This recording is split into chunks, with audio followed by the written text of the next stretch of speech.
আমি বললাম, আম্মা জোহরের নামাজ কেমনে গো 12 রাকাত? আমার আঞ্চলিকতা। আমার আম্মা সহজ সরল মানুষ, উনি খুব মাশাআল্লাহ নামাজি মানুষ, আল্লাহ ওনাকে কবুল করুক। তারপরও গ্রামের মানুষ যেমন হয় উনি ঠিক তেমনই, একবারে এক্সট্রা অর্ডিনারি কিছু না, ওকে। আবার একবারে নর্মাল না, ঠিক গ্রামের মা। উল্টো পাল্টা করলে আগে মারতো দূরে, হ্যাঁ, একবারে ঠিক গ্রামের মাই।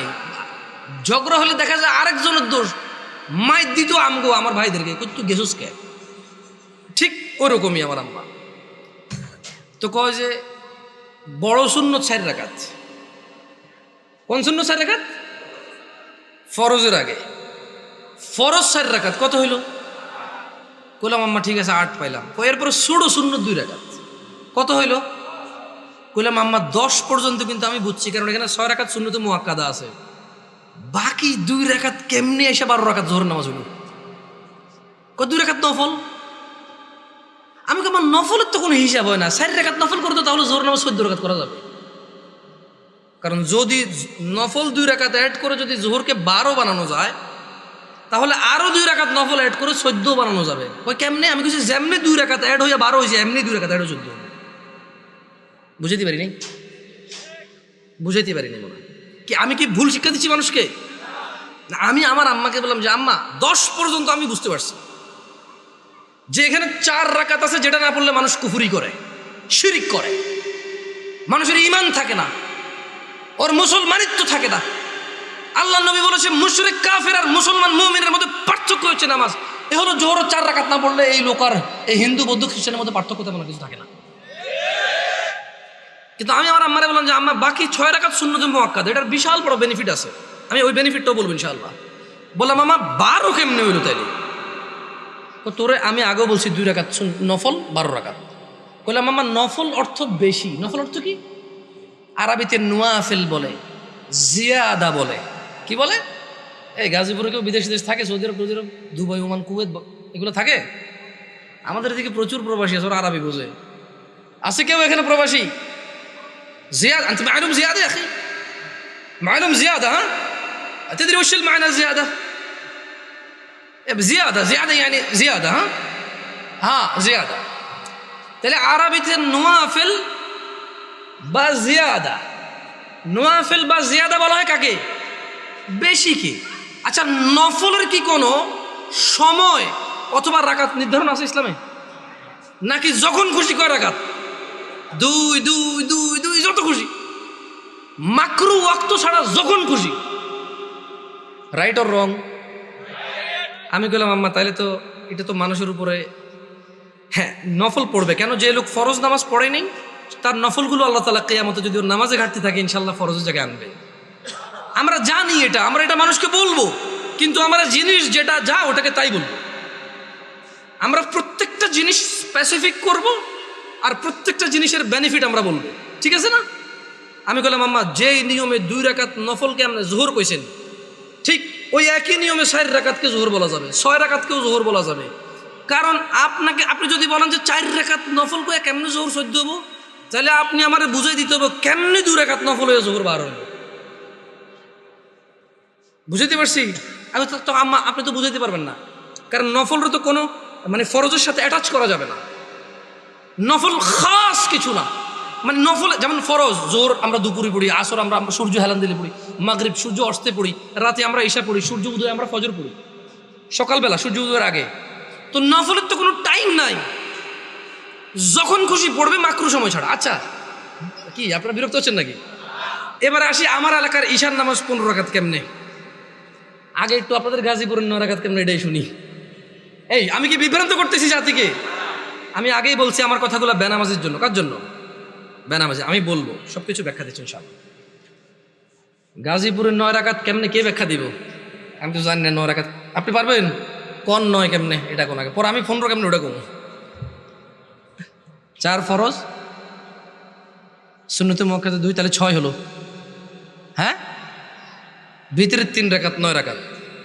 মাশাআল্লাহ ভালো। জোহরটা 12 কেমনে? ওই নফল 200 ঠিক না? তো ঈশায় নফল আনলেন না যে? আমার এলাকায় ভাই এই 2 নাম্বারই করে নাই, জোহর নফল 2 আনছে, ঈশাও 2 আনছে। ওরা মানে কোনো নামাজকে কি করে নাই। না না না, আমি কি ওদেরকে মজা করতেছি? আমরা নামাজ পড়তাম না, এই মানুষগুলো আল্লাহ ওদেরকে বেহেশত নসিব করুক। ওরা প্রত্যেকটা নামাজের সাথে আমাদেরকে নফল নামাজ পড়তে উদ্বুদ্ধ করেছে। ওরা চিন্তা করেছে যে যদি 2 রাকাত পড়তে বলি, এই অনেক বছর থেকে নামাজ পড়ে না, ইনশাআল্লাহ এর কবরের তলায় ঘাটতি হবে, ঘাটতিটা পূরণ করবে ইনশাআল্লাহ। ওই নেক নিয়তে কিন্তু বলছে। শোনেন, আমি বুঝি না তা না, কিন্তু ভুল বুঝিয়েন না আমার, আমি আগে বলছি। বাট আমি চাচ্ছি যারা নামাজ পড়ে না ওরা তো ভয় পেয়ে যায় 15 শুনলে। আমি বুঝতে পারছি না, পারি নাই। এই ছোট ভাই, তোমরা কিন্তু খুব বিশৃঙ্খল, তোমাদের বড়দের উচিত তোমাদেরকে সামলানো। তোমরা মেলায় আসোনি ছোট ভাই, তোমরা মেলায় আসোনি, তোমরা জীবন ব্যবস্থা শিখতে এসেছো, আগামী জীবন কিভাবে যাপন করবে সেটা শিখতে আসছো। তোমরা মেলায় আসোনি। যাই হোক, বাচ্চাদের দোষ দিয়ে লাভ নাই। মাহফিল কমিটির বেশিরভাগ জায়গায় গরু জবা দিয়ে বিরিয়ানি খাওয়ায়, এটা একটা উৎসবই। সব পোলাপান খেলবে, দুলবে, অসুবিধা কোথায়? ওরা যদি বুঝতো এটা একটা শিক্ষণীয় জায়গা, একটা ক্লাস হবে এখানে, একটা সেমিনার হবে যেখানে মানুষ ন্যায় অন্যায়ের পার্থক্য করবে, ওরা এটা করতো না। ওদেরকে ঠিক হওয়ার আগে মুরব্বীদের ঠিক হতে হবে, ওয়াজ মাহফিলকে অনুষ্ঠানের কথা বাদ দিতে হবে। এটা একটা শিক্ষণীয় জায়গায় রূপান্তরিত করতে হবে। এবার আসেন আমার এলাকায় 15 কিভাবে। আরে আমি জানি ভুল করে ফেলেনি, আল্লাহ হিসেবে ভুল না হইলে দাঁড়ান, মনে করে লই। বড় সুন্নত 4, বড় সুন্নত কত? ফরজ 4 কত? ছোট সুন্নত 2 কত? নফল 2 কত? ভিতির 3 কত? 15। আমি কইলাম আম্মা এটা ঈশার নামাজ। ও হ্যাঁ, ছোটবেলা থেকে আমি যতটুকু দিন, আমার আম্মা অনেকটা পরিবর্তন হয়েছে আলহামদুলিল্লাহ। উনি ওখানে যায়, মসজিদে নামাজ পড়ে। তারাবির সময় সৌদি আরবে মহিলারা নামাজ পড়তে পারে, যায় নামাজ টামাজ পড়ে আলহামদুলিল্লাহ। আস্তে আস্তে বলে যে আরে হুত আটা যে কি ভুলের মধ্যে আসি, মকসুদুল মুমিন এগুন হরি হরি শেষ আটা। আমি বলছি আম্মা আলহামদুলিল্লাহ, আল্লাহকে ভয় করেন, ইনশাআল্লাহ আল্লাহ ভালো পথ দেখাবে। বললাম না, গ্রামের সহজ সরল মানুষ, যতটুকু দিন আপনি শিখাবেন শিখবে, কিন্তু যদি সোর্সটা ভালো না হয়, দিন শিক্ষার সোর্সিংটা যদি ভুল হয়, তাহলে জীবন শেষ। তাহলে জীবন কি? আমি বললাম আম্মা এখানে একটা আপত্তি আছে আমার। প্রথম কথা হইল, জোহরের সময় বুঝাই ফেলছি নফল এই নামাজের অংশ না। জোহরের সময় বুঝাই ফেলছি এই নামাজের অংশ না, নফল মানে ফরজ নামাজের অংশ না, ঈশার নামাজের অংশ না। দ্বিতীয়ত আম্মা ভিতির নামাজ কেমনে এসা হইল? যেমন উনিও কিন্তু হিসাব দিয়েছে সেম হিসাব। ঈশার নামাজ 9 রাকাত, 4 ফরজ, 2 সুন্নতে মুআক্কাদা, 3 ভিতির। তো ভাই ভিতির নামাজ যদি ঈশা হয়ে যায় তাহলে ভিতির কোনটা? ঈশার নামাজ যদি 9 রাকাত হয় তাহলে ভিতিরটা কই? আপনি বোঝেন নাই? যদি আপনি ঈশাকে 9 রাকাত বলেন ভিতির 3 সহকারে, তাহলে আগামীকালকে যদি একজন বলে যে জোহর 8 রাকাত, মানে 4 রাকাত জোহর আর 4 রাকাত আসর মিলে 8 রাকাত একসাথে পড়ে ফেলে, এক হয়ে যাবে। আপনাকে বুঝতে হবে যে ঈশার আজান দিলে মানুষের উপরে ঈশার সালাত ফরজ হয়ে যায়। ভিতিরের সময়টা শুরু হয় ঈশার নামাজের পরে। যদি কোনো লোক ঈশা পড়ে, তার জন্য ঈশা পড়ার পর থেকে ভিতিরের টাইম শুরু হয়েছে। এবারে সেটা ফজরের আগ পর্যন্ত সময় পায়। কি ভুল ব্যাখ্যা দেই নাই তো মুরব্বী? আমি বলে দিচ্ছি, না বুঝলে অসুবিধা নাই, ভুল বুঝিয়েন না। না বুঝলে কোনো অসুবিধা নাই, ভুল বুঝিয়েন না। তাহলে ভিতিরের নামাজ ঈশার নামাজের সাথে কেন সম্পৃক্ত হলো? কারণ ঈশার নামাজ না হইলে ভিতিরের সময় আসে না, ভিতিরের সময় শুরু হয় না। বুঝতে পারছেন না? পারেন নাই? ধরেন একজন লোক রাত 11টা বাজে, সে এখনো ঈশা পড়ায় নাই, সে কি ভিতির পড়বে? তাহলে সেই ঈশা পড়ার পরে তার ভিতির স্টার্ট। তাহলে আপনি যদি এই যুবককে বলেন ঈশার নামাজ 15 রাকাত, গাজীপুরে বুঝছি একটু মায়া দয়া করে 9 রাকাত করেছেন, তারপরে তো বলাবেন পড়ে বলে মনে হয় না। একজন রিক্সা ড্রাইভার যদি চিন্তা করে 2 মিনিট করে তো 30 মিনিট। আমার এলাকার কথা বলতেছি। শোনো, তোমরা যারা দরিদ্র এবং ধনী, যারা তোমরা সালাত আদায় করো না,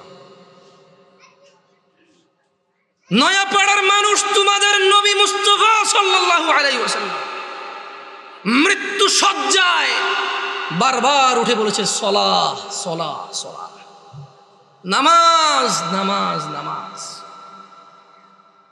এই নামাজ তোমরা যারা আদায় করো না, তোমরা জেনে রাখো নয়াপাড়ার মানুষ, ও নয়াপাড়ার মহিলা ও পুরুষরা, ধনী দরিদ্র, সুস্থ অসুস্থ, তোমরা যেই হও না কেন, তোমাদের উপর তোমাদের রব দিনে 17 রাকাত নামাজ ফরজ করেছে। তোমাদের মধ্যে যে কোনো ব্যক্তি দিনে, পুরা দিনে, সকাল থেকে রাত পর্যন্ত এই 17 রাকাত নামাজ আদায় করবে না যে, সে তার রবের সাথে কুফরি করেছে, রবকে অস্বীকার করেছে। ক্ষমা চাও তোমাদের রবের কাছে।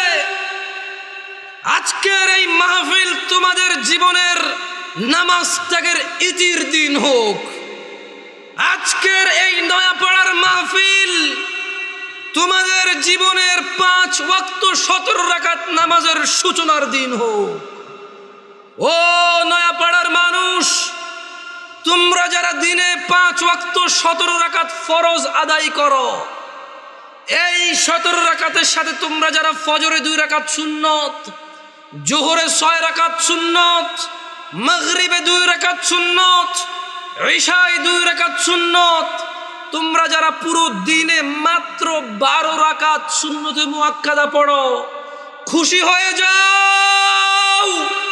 তোমাদের মুস্তাফা সাল্লাল্লাহু আলাইহি ওয়াসাল্লাম, তোমাদের ভালোবাসার নবী বলেছে, যে ব্যক্তি দিনে 12 রাকাত সুন্নতে মুআক্কাদা আদায় করবে, তার জন্য আল্লাহ প্রতিদিন জান্নাতে একটা ঘর বানাবে। ও নয়াপাড়ার মানুষ, কি মিস করতেছো? নয়াপাড়ার মানুষ, তোমাদের রাসূল প্যারে হাবিব সাল্লাল্লাহু আলাইহি ওয়াসাল্লাম বলছেন, ফজরের 2 রাকাত সুন্নত এ পুরো দুনিয়া আর দুনিয়াতে যা কিছু আছে সব কিছুর চাইতে উত্তম। তাহলে যে 2 রাকাত সুন্নত পৃথিবীর চাইতে উত্তম, ওই 2 রাকাতের সুন্নতের পরে যে 2 রাকাত ফরজ রয়েছে, এই ফরজের আল্লাহু আকবার কি দিয়ে মিটাবা? এই ফরজের সামি আল্লাহু লিমান হামিদা কি দিয়ে মিটাবা? কত টাকার মালিক হয়েছে তুমি নামাজের কাফফারা দিবা? যেখানে সুন্নত 2 রাকাতের মূল্য পুরো পৃথিবীর সমস্ত সম্পদ বিক্রি করে যদি একটা স্বর্ণ কিনা হয়, ওই স্বর্ণকে যদি, এটা আমি ব্যাখ্যা দিচ্ছি বুঝার জন্য সহজে, ওই স্বর্ণকে যদি 1 পাল্লা রাখা হয় আর ফজরের 2 রাকাত সুন্নতকে যদি 1 পাল্লা রাখা হয়, ফজরের 2 রাকাত সুন্নত ভারী। ওই সুন্নত এত ভারী হলে ওই ফজরের নামাজের ফরজ যেটা তুমি ঘুমের মধ্যে কাটিয়ে দাও, ওই 2 রাকাত ফরজের আল্লাহু আকবার, সামি আল্লাহু লিমান হামিদা, আত্তাহিয়াতু সুবহান রাব্বিয়াল আযীম, সুবহান রাব্বিয়াল আলা কি দিয়ে কিনবা? তুমি কি কয় টাকার মালিক হয়েছো যে 2 রাকাত সুন্নতই পুরো পৃথিবীর চাইতে উত্তম? তাহলে ওই ফরজের কি? জেনে রাখো উম্মতে মুহাম্মাদরা সাল্লাল্লাহু আলাইহি ওয়াসাল্লাম, তোমরা ভেবো না এই মাহফিলে 2 লাখ টাকা দিয়ে জিতে যাবে। ও উম্মতে মুহাম্মাদরা, তোমরা ভেবো না মাহফিলে দরিদ্রতার কারণে 10 টাকা দিতে পারোনি হেরে যাবা। জেনে রাখো 5 ওয়াক্ত নামাজিরা, মহিলা এবং পুরুষরা, আল্লাহর নবী সাল্লাল্লাহু আলাইহি ওয়াসাল্লাম বলছে, কিয়ামতের দিন বান্দার সর্বপ্রথম হিসেব হবে নামাজের। ফাইন সলুহাত, যার নামাজ ঠিক থাকবে সে নাজাতও পাবে, জিতেও যাবে। আর যার নামাজ ঠিক থাকবে না সে হেরেও যাবে, ধ্বংস। নাউযুবিল্লাহ। তোমরা কি বুঝতে পেরেছো কোন কয় রাকাত নামাজের কথা বলা হচ্ছে? আমি মনে হয় সুন্নত পড়তে না করে দিছি না, ভিতির পড়তে না করে দিছি।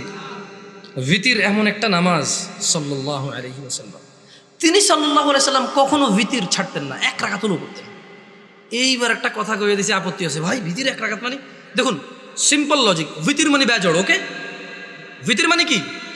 এই বেজড় 1 থেকে শুরু হয় ভাই, বেজড় 3 থেকে কিভাবে শুরু হবে?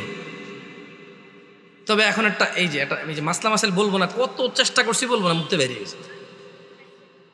দেখেন, আপনারা যদি আমাকে কেউ প্রশ্ন করেন, জামশেদ ভাই আপনি শুধু আহলি হাদিস মসজিদে কেন যায় জুমা পড়ান, অথবা শুধু আহলি হাদিস বা সালাফি বা সহিহ আকীদার ওরা দাওয়াত দিলে ওদের এখানে কেন যান, আমি আপনাদেরকে বলে দিতে চাই, আমি ওই প্রত্যেক মসজিদে জুমা পড়াবো।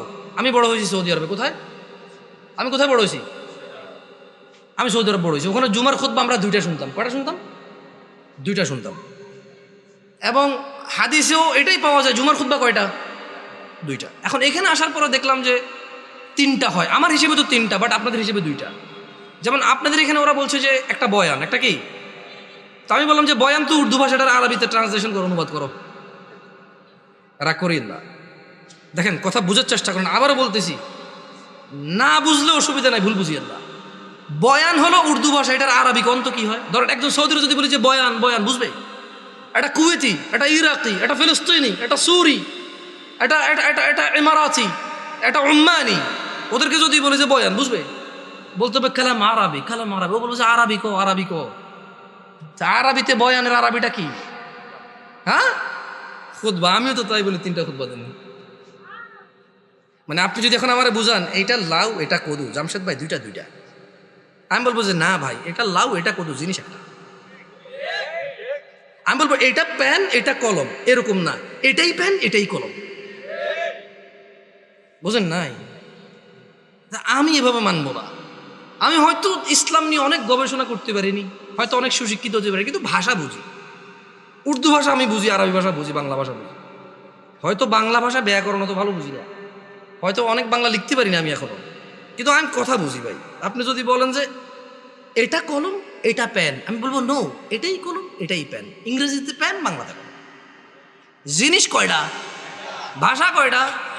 ভাষা 5টা হইলেও জিনিস কয়টা? আমিও কই বয়ান মানি, এটা আরবিতে ট্রান্সলেশন করলে খুব হবে। ভুল বুঝিয়ে না, আবারও বলতেছি শোনেন।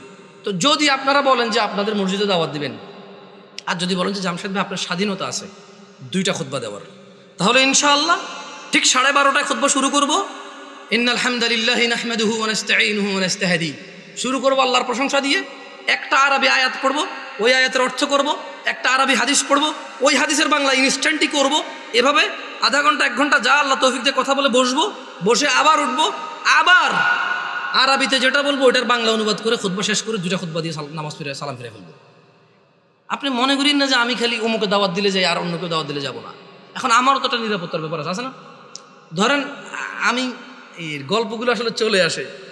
তা আমি যখন প্রথম বাংলাদেশ থেকে সৌদি আরব থেকে আসছি, বিয়ে শাদী করছি, তা আমার শ্বশুর চিটগাং একটা কেন্দ্রীয় মসজিদের ইমাম, তিনি আল্লাহ ওনাকে নেক হায়াত দিক, খুব আদর করে আমাকে। যদিও আমি তোটা যোগ্য না, আমার আব্বা আম্মা দেশে নেই, তো সেই হিসেবে হয়তো আরও বাড়তি আদর করে যে কেউ দেশে নেই। তো এখন উনি আমার বিবাহের 8ম দিনে আমি চিটগাং যাই। যাওয়ার পরে উনি বুঝতে পারছে যে আমি একটু সৌদি আরব থেকে আসছি একটু সিধা সিধা, মানে টাড়া টাড়া সিস্টেম নাই, কালাম সিধা খালাস এমসি সিধা, সোজা হাঁটো। হ্যাঁ, তো এখন উনি আমার ওয়াইফকে বললো যে আমার তো মসজিদে আসি, লোকজন তো জিজ্ঞেস করবে জামাই কি করে, বললে ঈশান নামাজটা কি পড়াবে কিনা।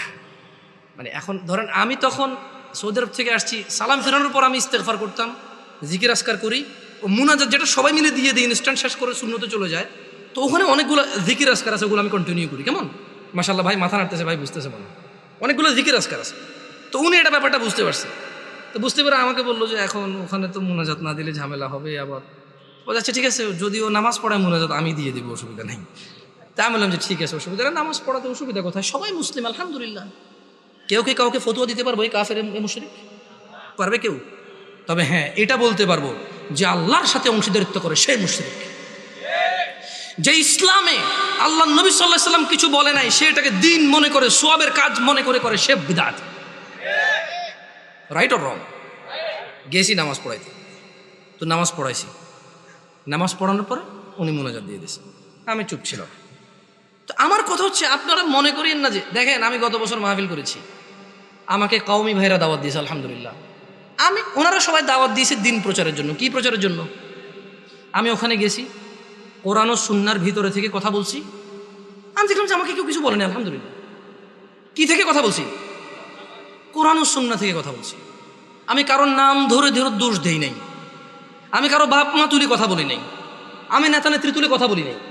আমি কথা বলছি যে আল্লাহ বলেছে এটা। যেমন আমি যদি এখন বলি আল্লাহর সাথে শিরিক করিও না, ওয়াইদ ক্বালা লুকমানু লিবনিহি ওয়া হুয়া ইয়াইযুহু ইয়া বুনাইয়া লা তুশরিক বিল্লাহ ইন্নাশ শিরকা লাযুলমুন আযীম।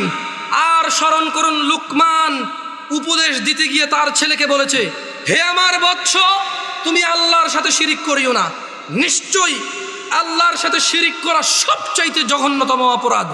ইন্নাল্লাহা লা ইয়াগফিরু আন ইউশরিকা বিহি ওয়া ইয়াগফিরু মা দুনা যালিকা লিমান ইয়াশা ওয়া মান ইউশরিক বিল্লাহ ফাকাদ ইফতারা ইসমান আযীমা। নিশ্চয়ই আল্লাহ ক্ষমা করে না শিরিক ছাড়া নিশ্চয় আল্লাহ শিরিককে ক্ষমা করে না। এছাড়া মানুষের A to Z যত গুনাহ আছে সব গুনাহ ক্ষমা করে দেয়। ওয়ামান ইউশরিক বিল্লাহ, যেই ব্যক্তি আল্লাহর সাথে শিরিক করলো, ফাকাদ ইফতারা ইসমান আযীমা, সে এই পৃথিবীর জঘন্যতম মহাপাপ রটনা করলো।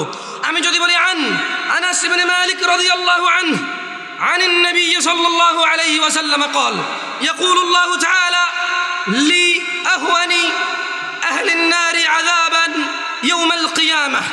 আমি যদি এখন বলি যে আল্লাহ তাআলা বলেছে তিনি শিরিকের গুনাহ ছাড়া সব গুনাহ ক্ষমা করে দেবে, শুধু শিরিকের গুনাহ ক্ষমা করবে না, যে ব্যক্তি শিরিক করবে সে পৃথিবীর সবচেয়ে বড় পাপ রটনা করলো, এতে কওমি দেওবন্দি সুন্নি কারো অসুবিধা আছে? আমি আমার মাহফিল এভাবে করেছি, আমি এটাও ডিক্লারেশন করেছি, আমি গোপনও করিনি। আমি বলেছি আল্লাহর ঘর ছাড়া ইবাদতের কোনো ঘর নেই।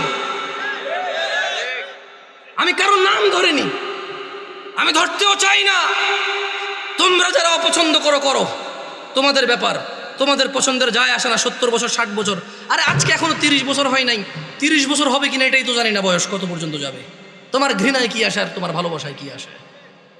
আল হুব্বু লিল্লাহ ওয়াল বুগদু লিল্লাহ, ভালোবাসা আল্লাহর জন্য, ঘৃণা কার জন্য? আল্লাহর জন্য। এই দেশের মাটিতে আমি অতদিন মাহফিল করব যতদিন আমি সবার কাছে গিয়ে মাহফিল করতে পারি। আমি গত বছর মাহফিল করেছি, সব মাহফিল আমার আগে পীরজাদারা করেছে। মানে আমার আগে যিনি বক্তা ছিল তিনি পীরজাদা, কোনো পীরের সন্তান, উনি মাহফিল করেছে, এরপর আমি উঠেছি, আমি আমার মাহফিল করেছি। আলহামদুলিল্লাহ। যখন বলেছে মুনাজাত দেন, আমি দোয়া করে দিয়েছি, এরপরে বলেছে মুনাজাত দেন, ওনারা বুঝতে পারেন যে আমি দোয়া করেছি। তো আমি বলেছি যে মুরব্বী একজন কাউকে দিয়ে আপনারা দেখেন, আমি আসলে আমি সিম্পল কথা বলে দেখেন, দোয়া কি? দোয়া মানে মানুষ তার নিজের চাহিদা, সুবিধা অসুবিধা কার কাছে বলবে? এবং আল্লাহর কাছে সুবিধা বেশি পাওয়ার জন্য বলবে, যে অসুবিধাগুলো রয়েছে সেগুলো থেকে পরিত্রাণের জন্য আল্লাহকে বলবে, এটাই দোয়া। বুঝতে পেরেছি? এটাই দোয়া। তো আমি দোয়া করি সব জায়গায়। হয়তো বাংলাদেশের প্রচলিত অনেক সিস্টেম নিয়ম আমি জানি না, আর যদি আমাকে এগুলো আপনি বুঝাইতে হয় কোরআন সুন্নাহ দিয়ে বুঝাই দিলে আমি করবো ইনশাআল্লাহ। মানে 100 লোকে বলেছে, 1000 কোটি বছর আগ থেকে চলে আসছে, আই ডোন্ট কেয়ার। আপনি বলেন, একজন মেতর মুচি এসে যদি বলে যে জামশেদ তুমি ভুলে গেছো তোমার রাসূল এভাবে বলেছে, আমি বলবো আমাকে ক্ষমা করে দাও, আমার অপারগতা, তুমি আমাকে এই তথ্য দিয়ে আমার উপকার করেছো, তুমি আমার ভাই, আমার কলিজায় আসো। আপনি যত বড় কিছু হন, যদি বলেন যে এটা 50 বছর 200 বছর থেকে চলে, ওনারা কি জানতো না? আমি বলবো ওনারা জানে নাকি জানে না আমি জানি না, তবে আমি জানি না। শোনো নয়াপাড়ার মানুষ, আল্লাহর দিকে ফিরে এসো। তোমরা শিরিক করিও না, তোমরা মনে করো তোমরা শিরিক করো না। ও যুবক বৃদ্ধরা, যারা তোমরা ফজর ঘুমিয়ে থাকো, জোহরে আড্ডায় থাকো, তোমরা আল্লাহর দিকে ফিরে আসো, তোমরা আল্লাহর দিকে ফিরে আসো, তোমরা আল্লাহর দিকে ফিরে আসো। আল্লাহ ছাড়া তোমাদের কোনো নিরাপত্তা দানকারী নেই। মুহাম্মদ সাল্লাল্লাহু আলাইহি ওয়াসাল্লামের অনুসরণেই তোমাদের সফলতা। আল্লাহ তাআলা বলছেন, মান ইউতিউর রাসূল ফাকাদ আতা আল্লাহ, যে রাসূলের অনুসরণ করলো সে আল্লাহর ইবাদত করলো। ওয়া মান তাওয়াল্লা, আর যেই ব্যক্তি এটা থেকে মুখ ফিরে নিল, ফামা আরসালনাকা আলাইহিম হাফিযা, ও মুহাম্মদ সাল্লাল্লাহু আলাইহি ওয়াসাল্লাম, যেই ব্যক্তি আপনার দাওয়াত থেকে সরে গেছে তার প্রতি আপনাকে আমি পাহারাদার হিসেবে পাঠাইনি, যা খুশি করতে দেন। ইন্না হাযিহি তাযকিরা, এই কুরআনুল কারীম হচ্ছে আল্লাহর উপদেশ। ফামান শাআ আত্তাখাযা ইলা রাব্বিহি সাবিলা, এদের মধ্যে যে দাম্ভিকতা করে করুক, এদের মধ্যে যে অস্বীকৃতি করে করুক, এদের মধ্যে যার যা খুশি করুক। ফামান শাআ আত্তাখাযা ইলা রাব্বিহি সাবিলা, এই কুরআনুল কারীম, এই হাদিস, এগুলো হচ্ছে আল্লাহর পক্ষ থেকে উপদেশ। যার খুশি সে মেনে নিয়ে জীবন গঠন করবে, যার খুশি সে মানবে না, মরে গিয়ে জাহান্নামে নিক্ষিপ্ত হবে। জেনে নাও নয়াপাড়ার মানুষ, তোমাদের রব বলছে রাসূল সাল্লাল্লাহু আলাইহি সাল্লামের অনুসরণে রয়েছে সফলতা।